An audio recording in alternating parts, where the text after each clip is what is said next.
Bonjour à toutes et à tous, c'est l'heure de votre récap hebdomadaire avec Guinée-Gouv. On vous résume l'essentiel de l'actualité gouvernementale de la semaine. C'est parti. On commence par une actualité majeure avec la coopération Mali-Guinée. Le Premier ministre malien Abdoulaye Maïga était en visite de travail à Conakry pour relancer les sous-commissions de la Grande Commission mixte Mali-Guinée. Les deux premiers ministres ont salué leur lien historique et la Guinée a réaffirmé son engagement aux côtés du Mali, notamment pour l'accès à la mer. Dans le même ordre d'idées, la Guinée et l'Afrique du Sud renforcent leur partenariat dans la sécurité privée.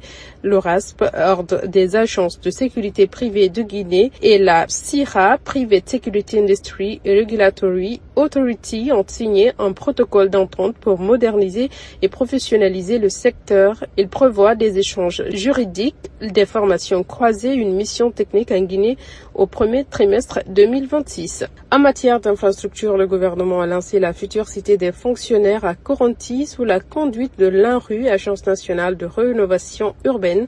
Le projet comprend 390 logements, des bureaux, des commerces et un parking moderne.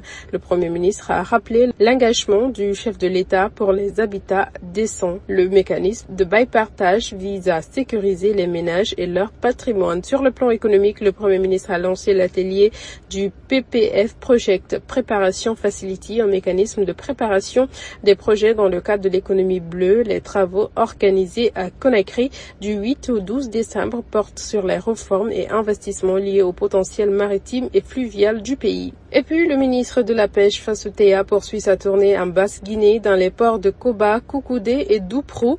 L'objectif est de renforcer la gouvernance halieutique et d'appuyer la pêche artisanale. Des moteurs hors bord ont été remis aux pêcheurs et les populations ont exprimé leurs besoins en infrastructure, conservation et formation.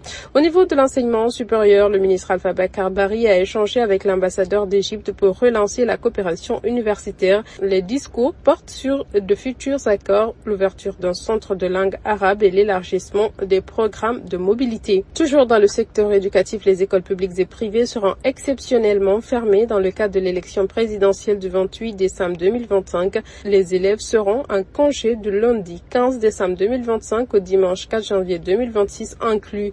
Les cours reprendront le lundi 5 janvier 2026. Cette mesure du ministère de l'enseignement préuniversitaire et de l'alphabétisation vise à sécuriser les apprenants et faciliter l'organisation du scrutin. Du côté de la justice, une mission nationale est en cours pour diagnostiquer les infrastructures judiciaires et pénitentiaires.